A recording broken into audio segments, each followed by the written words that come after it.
د ویل چې موږ سګرټ میګرټ ټوسکل باقاعده چې کوم دي د وته څه وینا کړې وه چې یاره ولم دی خو چې هغه راته وایي چې بس نورې لا پوه شي ځکه چې دي راسره دوستانو پوه شي هغه وی غپ لګی او چې هغې به وایي چې ګپ لګوي ځکه چې هغه ځای ته څوک د ورځې هم نه ځي چې کوم دي له دې د شپې ته دي په دې ټولو کې که زه وګورم او کمپیر کړم نو خیبر پولیس ډېر زیات پېښورانه صلاحیتونه مالامال دي هغې مین وجه به دی چې پېښور سره نږدې دي یا دوی په خپله ان بان دغه کوالټیز پکې شته.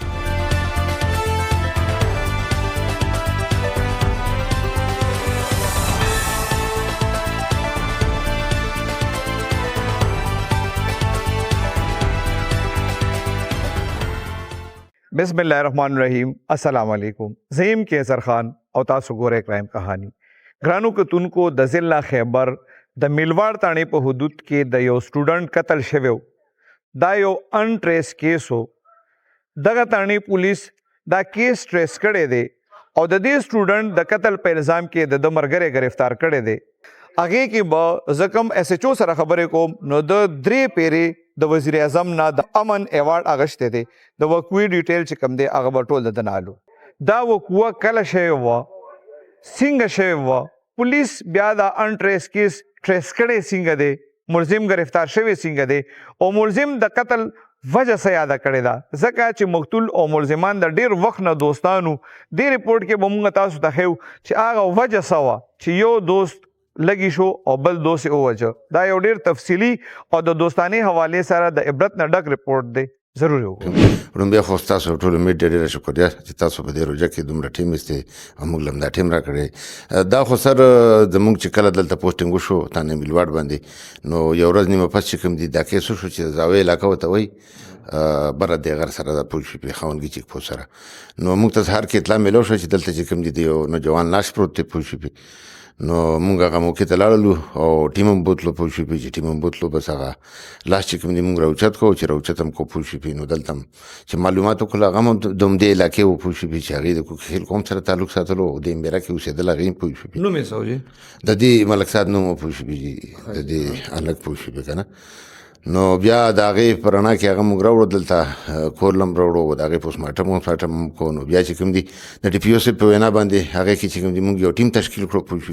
تاسو چې کله لاش د ملک صاحب فیملی ته حواله کو ای هغه ټایم کې په چا دعوه کړې وه؟ نه هغه ټیم کې د هغې دعوه په چا نه وه بلکې د ملزم چې کوم دي جنازې له موله راغلی وو پوه شو. دا یو ان ټریس کیس و. بیا تاسو وایي چې ډي پي او صاحب سره ټیم جوړ کړو؟ جی سر. نو بیا چې کوم دي ډي پي او صاحب په وینا باندې موږ په هغې کې ټیم جوړ کړو او هغه ټیم خپل کار شروع کړو پوه شو. نو د هغې په رڼا کې مخکې روان شو چې روان شو دا ملزم مونږ اریسټ کړو پوه شو چې کوم دا ایمل دی او چې اریسټ هم کړو نو د ملزم نه چې کوم دي مونږ انټروګیشن شروع کړو. بیا د هغې په رڼا کې چې کوم دي ملزم څه هغه مونږ ته وښول چې یاره کوم ریکوري ده د کیس والا پوه شو هغه د په بله علاقه کې وه.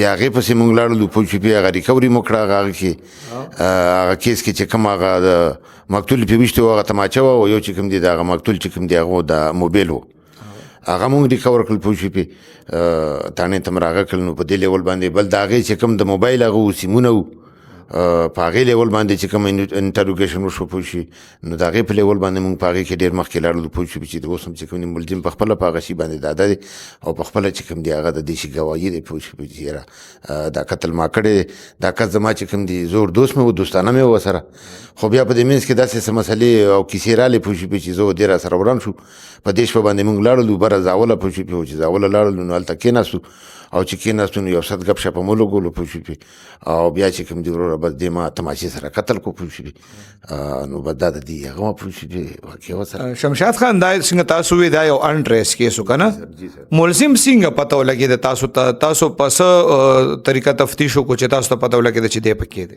ملزم خو سر موږ ته د موبایل د هغه نه پته ولګېده د سیم نه پته ولګېده چې د سره رابطې شوې وي پوه شو بیا اخري رابطه هم د سره شوې وه پوه شو او جی تر دې پورې چې دا ملزم په خپله دله راغلی م جنازې له هم راغلی و پوه شو او دا یې ډېر نږدې دوست و پوه شو خو دې را سره بس پس خبرو وران شوي د هغې وجې نه د دې تر منځ دغه مسله راغله پوه شو. دا ملک صاحب چې کوم مقتول دی د رشته دارانو ویلي دي چې دې دعا او جنازې له راغلی خو زموږ په شک نه و راغلی؟ نه چې د دې په شک نه و راغلی پوه شو او دې راغلی و د دې جنازې له راغلی و پوه شو که نه دې څو ډزه ویشتی و؟ دې سر یو ډز لګېدلی و پوه شو چې کوم تاسو وایي چې دا تماچه د بیا چېرته په تالاب کې غورځولې وه او د مقتول موبایل هم د ځان سره وړی و بیا څنګه ریکور؟ دا سر سره خبره ورته وایي چې د متانو ایریا کې ده د دې ملزم د بیان پرانا کې چې کوم دی موږ لاړو ملزم هم ځان سره بوتلو او سرې خاورې له لاړو چې هغه تالاو هلته شته دی ډېر غټ تالاو دی او هلته موږ خپل ټیم کوز کو پوه شوي په هغه اوبو کې نو 2-3 غنټې کې چې کوم دي هغه موبایل و هغه تماچه چې کوم باندې ډک شوی و هغه موږ ریکور کړه د ملزم په خوله باندې. ملزم څه وایي چې دا موبایل او دا تماچه مې دي طلب ته ولې وړه هلته یې ولې وړه؟ نو بس دی ویل چې سر دا به پټ شي پوه شوي دې شي پته به ونه لګي نو هغه د دې دپاره وړی و سر پوه شوي. مقتول عمر څومره او هغه په کوم کلاس کې سبق وایي؟ یاره سر د کلاس پته یې نشته خو عمر یې تقریبا داسې 18-19 کې به د هغه عمر وي سر. جی سر. دا مقتول فریدی دی د دې ځای دی؟ او سر دا فریدی دی. ملزم د کوم ځای دی؟ ملزم سر افغان مهاجر دی. او د څونه وخت نه دي دواړو دوستانه وه؟ یاره سر هغه پته خو نشته خو دوستانه یې زړه دوستانه وه پوه شوې. او جی زړه دوستانه وه. دې څه وایي چې اوس مطلب ما سره دوستانه نه کوله بل چا سره یې کوله ځکه مې وجه؟ نو بس سره دوی په دې ملزم نور هغه هم لګول ده ویل چې یاره ما له یې داسې څیزونه راکړي چې زه بالکل ختم شوی یم پوه شوې. څه زخر مخر یې ورکړی؟ او جی داسې څیزونه یې راکړي نو د هغې وجې نه دا ډز ما کړی دی پوه شوې. او جی اوس خو د افغانستان ته روان دي که نه؟ د ملزم څه ویزه هلته ولې نه تښتېده؟ نو سر دا خو ملزم تښتېدلی و بلکې د مرګ نه پس جنازې له راغلی بیا 2-3 ورځې نو خو بیا مونږ اریسټ کړو پوه شوې په څه طریقه باندې پوه شوې. اوس هم په افغانیانو باندې مونږ شروع چې د ورځې په بنیاد کار پرې کوو. خو ځینې خلک داسې دي چې هغوی سره پاسپورټونه دا شیدونه وي پوه شوې ویزې مې دي که نه. بل دا لاندې سیټل کېدی زمونږ دا چې کوم هلک مړ دی دا بره دی پوه شوې که نه. ښه عمل هلته لاندې اوسېږي؟ او سر پوه شوې هغه لاندې اوسېږي د بډابیر ایریا ده سر. او دا زمونږ چې کوم هغه دی دا د میلوټ ایریا ده بره خیبر باندې. ملزم کار څه کوي جي؟ ملزم سر داسې هلکې شانترې مړ افغان مهاجر سر به سر یو کار کوي نو د هغوی خو کار نه معلوم پوه شوې. او جی پوه شوې داسې مطلب دا سخت طبیعت وي لکه بس افغان مهاجر خو سر تاسو ته معلوم دي چې هغه خو په هر فیلډ کې ورواچم په هر یو شي کې بس دې لګیا یي پوه شوې. او جی پوه شوې هغه تاسو پولیس ته خپل جرم منلی او که نه بیا عدالت ته پیش ول ته هم جرم ومنه؟ نه سر پولیس ته هم جرم منلی او انشاءالله عدالت له به هم مني پوه شوې. هغه په خپله دې شي اعتراف کوي پوه شوې. تاسو وی چې هغه د کله د هلک قتل کوو نو باقاعده ورته ویلي خو مقتول وی که دی ګپ لګوي؟ او جی لکه دی خو دوستانو د ویل چې مونږ سګرټ میګرټ وڅکل باقاعده چې کوم دي د ورته څه وینا کړې وه چې یاره ولم دی خو چې هغه راته ویل چې بس ونولي لا پوه شي ځکه چې دی راسره دوستانو پوه شي. هغه وی که ګپ لګوي؟ او جی هغې به وایي چې ګپ لګوي ځکه چې هغه ځای ته څوک د ورځې هم نه ځي چې کوم دی له دې د شپې ته دي پوه شوې که نه. او جی خو مطلب دا و چې نږدې دوست دی پوه شوې. اسه چې کله تاسو ملزم ونیوه او تماچه هم ترې ریکور شوه د مقتول موبایل هم ترې ریکور شو او کله هغه ګیر شو هغه ته پته ولګېده نو بیا ورته څه ستوماني وه؟ نه اوس هم نه دی ستومانه.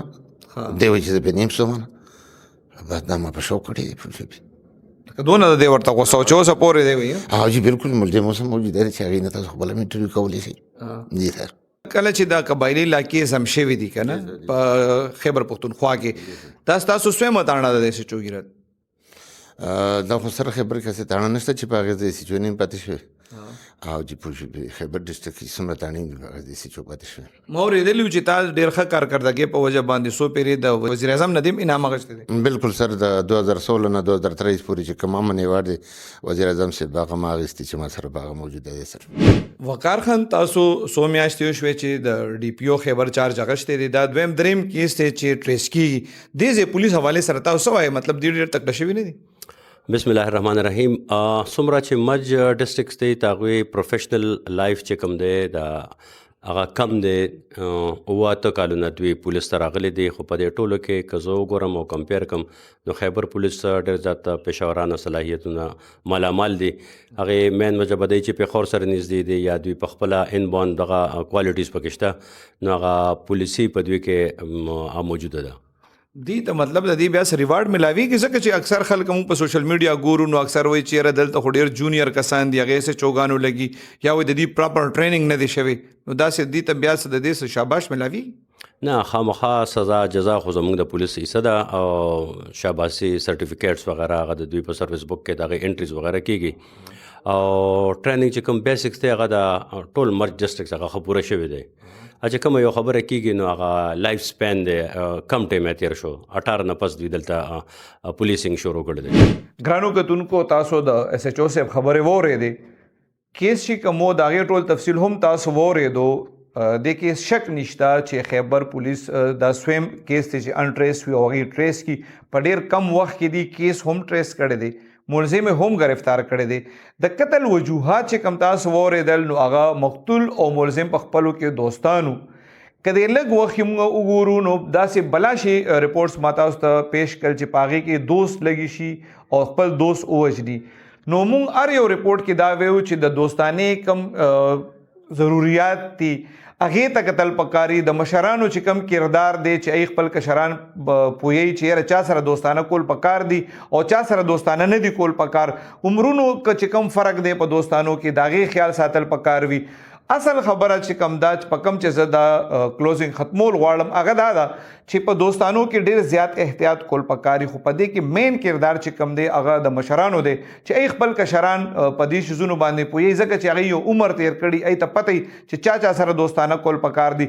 نو مشرانو له دغه کردار ادا کول پکار دي او کشران چې همیشه دا خبره کوي چې یاره مشران نه پوهیږي، نو مشران پوهیږي هغې یو عمر تیر کړي، د دې ټولو مرحلو نه هغې تیر شوي، نو د دوستانو حوالې سره د مشرانو خبره خامخا منل پکاري. ډیره مننه.